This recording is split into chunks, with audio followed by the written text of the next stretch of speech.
semuanya, selamat datang di podcast Kaonak. Kami omong nasib kami episode 2. Tentunya hari ini saya tidak sendiri. Hari ini sudah ada sama-sama dengan saya, Pater Lian. Selamat sore, Pater. Selamat sore, Marcia. Di episode ini Tong akan bahas tentang masalah-masalah mengenai anak muda Papua, Pater.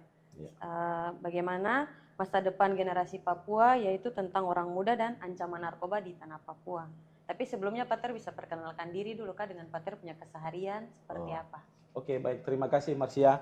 Selamat sore rekan-rekan semua, para besti yang ada di manapun berada. Saya Pastor Goklian OFM. Saat ini saya tinggal di komunitas GPSC OFM Papua.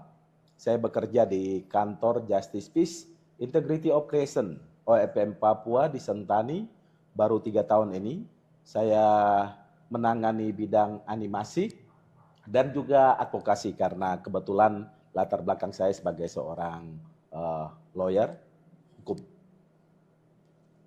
Oke, Pater.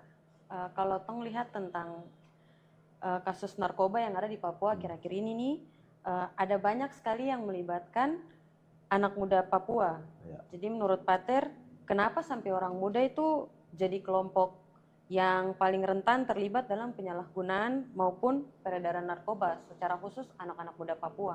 Iya, baik Marcia, terima kasih. Kebetulan memang tahun lalu saya mengadakan penelitian dan tulisan di buku Memoria Passionis yang ke-44 terkait dengan orang muda di pusaran narkoba di tanah Papua. Dan dalam tulisan itu memang terungkap fakta bahwa usia remaja mulai dari 18 sampai 24 tahun adalah kelompok yang paling banyak menggunakan narkoba di tanah Papua. Ini memang menjadi keprihatinan kita. Beberapa latar belakang disebabkan pertama memang karena tekanan sosial ya. Sosial itu menyangkut ekonomi, kemiskinan, di mana akhirnya mereka merasa bahwa sudah dengan melakukan kegiatan menjual narkoba dan sejenisnya bisa menjadi jalan pintas untuk bisa mengatasi kesulitan atau kemiskinan mereka. Yang kedua, faktor sosial tadi adalah faktor pergaulan. Ada banyak orang muda yang tidak mengetahui sebenarnya dampak buruk dari narkoba ini. Tapi karena teman-teman, karena pergaulan, mereka akhirnya mungkin mencoba dan akhirnya terjerumus di bidang itu.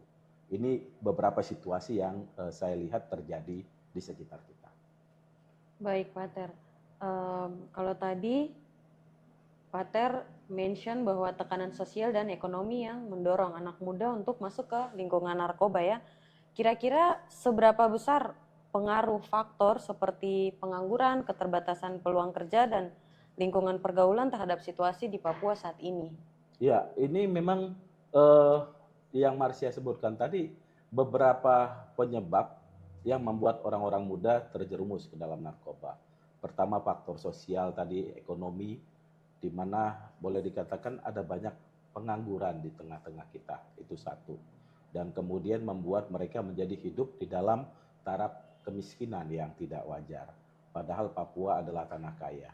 Dan kemudian akses untuk mendapatkan ini juga begitu mudah dengan batas antara kita Jayapura dan juga Papua Nugini.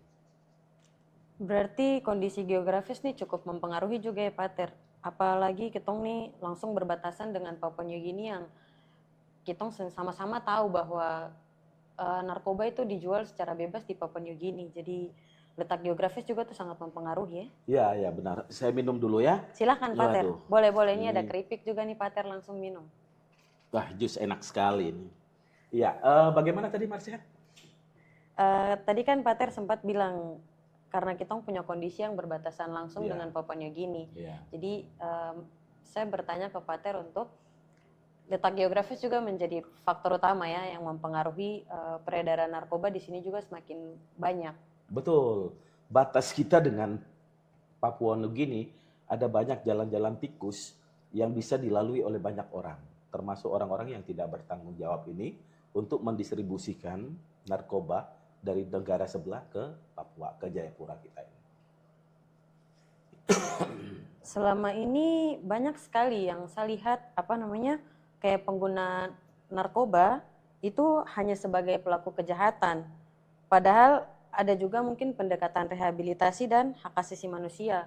Kira-kira menurut Pater, apa penanganan narkoba tidak cukup hanya lewat penegakan hukum atau perlu lagi rehabilitasi begitu? Ya, benar bahwa di Indonesia, terutama di Papua, pendekatan terhadap pelaku-pelaku narkoba ini hanya digunakan secara hukum, pendekatan hukum. Dianggap bahwa mereka ini yang terlibat dalam narkoba, hukumannya ya sudah divonis sebagai orang yang bersalah, terpidana dan sebagainya. Pendekatan-pendekatan kemanusiaan belum begitu diterapkan di Jayapura atau di Indonesia. Bagaimana pendekatan-pendekatan kemanusiaan? Boleh dikatakan remaja-remaja ini boleh dikatakan bukan hanya menjadi korban dari situasi, tapi mereka adalah orang-orang yang perlu mendapatkan hak kemanusiaannya secara baik. Bahwa benar mereka mungkin terlibat dalam narkoba. Tapi apakah proses rehabilitasi, proses edukasi, artinya penindakan sebelum mereka terlibat, proses kemanusiaan sosial sebagai mereka anak-anak muda yang perlu didampingi sehingga tidak jatuh ke dalam situasi yang sama dan juga bisa membuat mereka lebih maju. Ini tidak jalan. Kita lebih banyak pendekatan hukum. Bahwa mereka harus dihukum, divonis, kemudian selesai masuk penjara. Dalam proses di penjara itu apakah ada pendampingan, apakah ada pengembangan talenta-talenta mereka segala macam, rasanya berkurang ya. Beberapa kali misalnya kita dari GPS ini bisa di LP Doyo narkotika. Pembinaan kemanusiaan itu terasa kurang rasanya. Tapi sejauh ini Pater pikir kalau penegakan hukum saja tuh akan berikan efek jerak kepada para pelaku atau maupun pengedar narkoba atau tidak? Secara khusus buat kita punya anak-anak Papua, karena kan kadang kita punya anak-anak Papua kalau macam dapat tangkap ya sudah, dapat tangkap jalankan hukuman selesai, keluar karena tekanan sosial dan ekonomi bisa kembali lagi. Betul. Apakah menurut Pater itu cukup atau tidak? Nah, menurut saya belum. Ketika kita menerapkan hanya pendekatan hukum terhadap para pelaku atau korban narkoba ini, di mana memang beberapa tahun terakhir banyak didominasi oleh orang muda. Pendekatan hukum bukan menjadi solusi satu-satunya terhadap mereka. Hal yang perlu dibuat sebelum mereka dihukum adalah pertama edukasi, pendampingan, pembinaan terkait dengan bahaya narkoba. Kadangkala mereka nggak tahu tentang itu, maka perlu pembinaan, itu satu. Yang kedua adalah peningkatan atau keterampilan-keterampilan yang harus mereka miliki supaya mereka bisa menghadapi tantangan zaman dan juga membuka lowongan-lowongan pekerjaan karena mereka memiliki keterampilan. Itu yang kedua. Dan yang ketiga adalah rehabilitasi. Bagaimana situasi mereka itu direhabilitasi agar pulih dan juga mereka bisa bangkit kembali. Faktor-faktor ini menurut saya kurang diterapkan di tengah-tengah situasi kita. Kebanyakan faktor utama dan pertama adalah pendekatan hukum. Dan menurut saya ini tidak sehat. Karena kemanusiaan, unsur hak asasi manusia belum begitu diterapkan. Baik, Pater. Selain penanganan melalui penegakan hukum dan juga rehabilitasi, apakah menurut Pater pentingkah tidak kalau misalnya kita punya lingkungan sekitar juga untuk mendukung? Apakah maksudnya mungkin ada arahan dari lingkungan keluarga kah, lingkungan sekitar tempat tinggal kita kah, atau seperti apa yang perlu dilakukan lagi selain penegakan hukum dan rehabilitasi? Baik, faktor yang pertama dan utama untuk membantu orang muda ini agar tidak terjerumus ke dalam situasi-situasi tersebut adalah itu tadi, faktor lingkungan sekitar. Menurut saya dimulai dari keluarga sendiri. Bagaimana mereka sungguh mendapatkan situasi yang aman dan nyaman di rumah. Rumah di mana mereka tinggal dan orang-orang yang ada di dalamnya, orang tua, saudara-saudari, adalah orang-orang yang membuat mereka aman, nyaman, tenang, sehingga betah di rumah. Begitu juga dengan lingkungan sekitar. Ketika lingkungan sekitar itu menghadirkan sesuatu yang positif, yang aman, yang damai, pasti anak itu juga akan merasakan kedamaian. Dan itu membuat dia tidak tergiur dengan tawaran-tawaran yang merusak atau membuat mereka bisa jatuh pada hal-hal yang fatal. Maka memang benar, mari kita mulai dalam keluarga, dalam lingkungan, dan juga gereja. Maka aktivitas-aktivitas positif di dalam gereja atau di dalam lingkungan masyarakat segala macam adalah sarana yang membantu orang muda untuk tidak jatuh ke dalam situasi yang sulit tadi. Baik, Pater. Pater, kita minum dulu. Oh Sudah iya disediakan mantap, itu nih. sudah haus ini. Sudah ada Jus apa ini? Enak sekali. jus mangga, Pater. Mangga. Wih. Dari halaman kompleks sendiri, Pater. Wih, ini buah dari kompleks sih. Mantap. Sering-sering lah begini. Pater, ada keripik makan Iya, lagi, iya. Pater. Nah ini keripik kan saya buat toh. Iya. Kita lanjut ya, Pater. Iya. Tadi kan faktor lingkungan dan keluarga.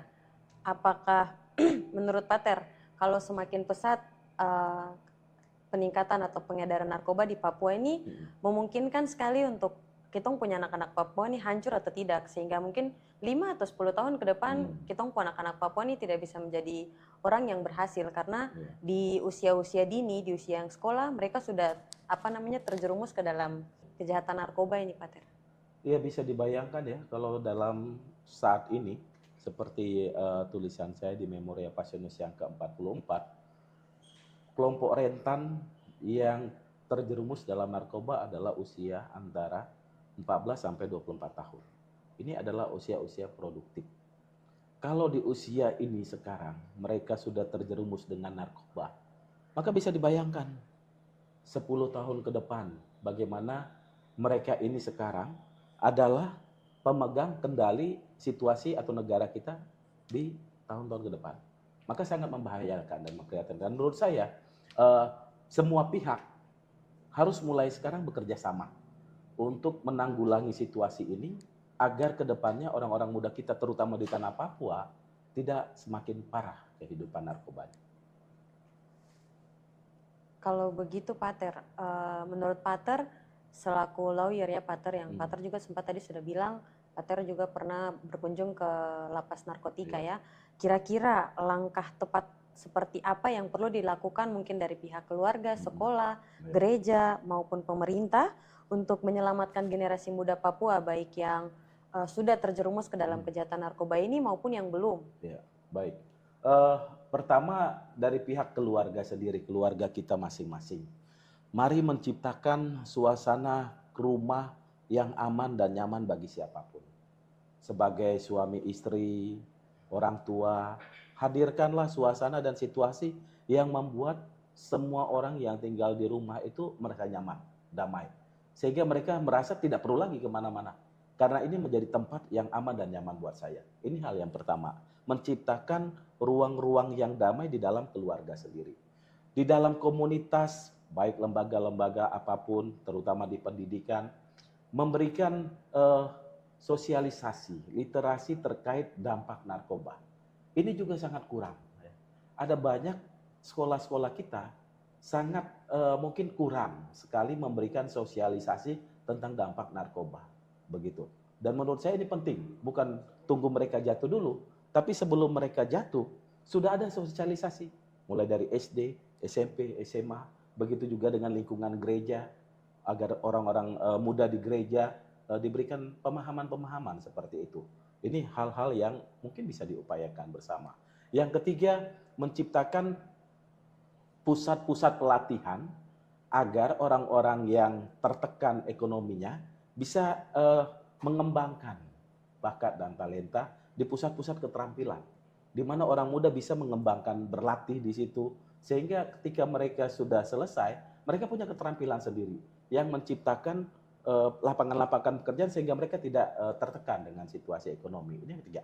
Yang keempat, menciptakan pusat-pusat rehabilitasi yang manusiawi, bukan hanya menciptakan penjara-penjara untuk mereka pelaku narkoba, tapi menciptakan pusat-pusat rehabilitasi, mereka diobati, didampingi, sehingga tidak terjerumus lagi pada situasi yang sama. Ini beberapa hal yang bisa kita upayakan untuk mengatasi situasi sekarang. Sejauh ini menurut Pater apakah pemerintah sudah melakukan upaya yang sangat maksimal atau masih kurang? Ya. Menurut saya pendekatan yang lebih dikedepankan dalam situasi kita sekarang itu adalah pendekatan hukum. Ini yang amat dominan dan menurut saya memang tidak salah Tapi tidak serta-merta ini menjadi solusi satu-satunya untuk mengatasi situasi narkoba bagi orang muda. Yang harus dibuat adalah selain tadi pendekatan hukum, ada aspek-aspek kemanusiaan yang diberikan ruang yang lebih banyak, sehingga anak-anak muda ini bukan hanya dihukum karena kau salah, kemudian dihukum. Bagaimana mereka dibina, didampingi, kemudian diobati sehingga proses kedepannya mereka lebih baik. Baik, Pater. Kira-kira kalau misalnya Pater bisa memberikan masukan kepada pemerintah, masukan apa yang menurut Pater paling baik untuk memperbaiki sistem seperti ini, pendekatan yang dilakukan kepada kita punya anak-anak muda, secara khusus kita punya anak-anak muda Papua. Saya harap pertama, saya mengusulkan dan meminta agar diadakan sosialisasi tentang bahaya dan dampak narkoba di sekolah-sekolah. Ini menjadi sebuah kegiatan wajib yang dilakukan oleh setiap sekolah terhadap anak SD, SMP, SMA tentang bahaya narkoba, dan dilakukan itu terus-menerus, bukan hanya sekali selesai gitu. Setiap saat, sehingga mereka memahami bagaimana bahaya dan dampak narkoba. Ini mungkin bisa dibuat. Yang kedua, itu tadi, menciptakan balai-balai pelatihan yang memungkinkan orang-orang muda bisa mengembangkan talentanya dan kemudian membuka lowongan-lowongan pekerjaan malah. Bukan mereka yang mencari pekerja, tapi menciptakan pekerjaan bagi orang lain. Sehingga kalau ini ada, dan menurut saya ini sangat kurang kita di Papua, pelatihan-pelatihan yang mengembangkan dan menyediakan dana yang cukup untuk itu. Gitu. Yang ketiga, sampai sekarang saya belum mendapatkan pusat rehabilitasi narkoba yang layak di tanah Papua ini, apalagi di Jayapura.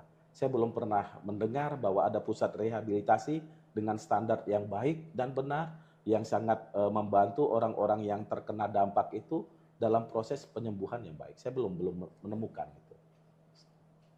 Baik, Pater.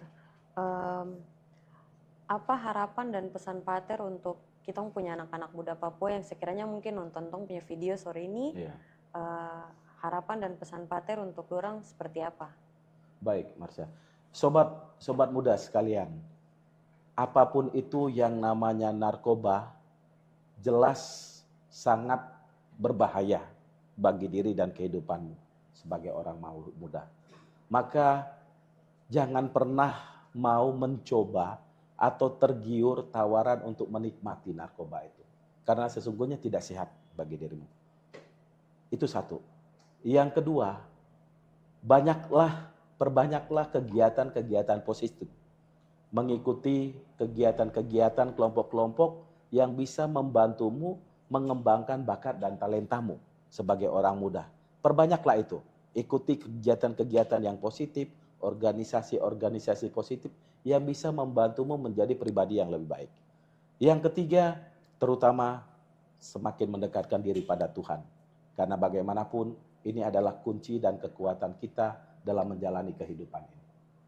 Baik, Pater. Terima kasih banyak, Pater. Mungkin dari diskusi sore ini yang saya bisa ambil untuk jadi punya refleksi adalah bagaimana pentingnya kita menjaga punya generasi muda Papua dari bahaya narkoba dan kejahatan-kejahatan yang dapat merusak punya masa depan, sehingga kita bisa menjaga masa depan Papua sendiri maupun kita punya masa depan pribadi, sehingga Papua mungkin bisa jadi Papua yang emas, Papua yang luar biasa lagi daripada saat ini. Dan mungkin saat ini kita tidak menjadi tuan untuk tanah sendiri, tapi kalau kita merubah kita punya masa depan, pola pikir dari sekarang, kita bisa jadi tuan di kemudian hari di kita punya tanah sendiri. Mantap, setuju. Itu mungkin refleksi dari saya pribadi sendiri ya, Pater. Kalau saya bisa minta Pater punya closing statement kah sebelum tutup punya obrolan sore ini? Silakan, Pater. Orang-orang muda, sesungguhnya Anda adalah orang-orang hebat. Tetaplah bertahan dalam kehebatanmu dengan menjauhi narkoba, karena cara itulah yang akan tetap membuatmu sebagai orang hebat. Baik, Pater, terima kasih banyak sudah menyediakan waktu untuk cerita-cerita sore hari ini. Kiranya punya video nih bisa jadi bahan pelajaran ya buat tong punya orang-orang muda di luar sana sehingga tidak ada kejahatan narkoba lagi yang terjadi. Mungkin kalau tahun lalu dia punya angka kejahatan narkoba itu meninggi, mungkin tahun ini bisa berkurang daripada tahun lalu. Amin, berharap begitu. Terima kasih banyak Pak Ter. Terima kasih juga Sampai Mas jumpa ya. lagi. Sampai jumpa. Sehat.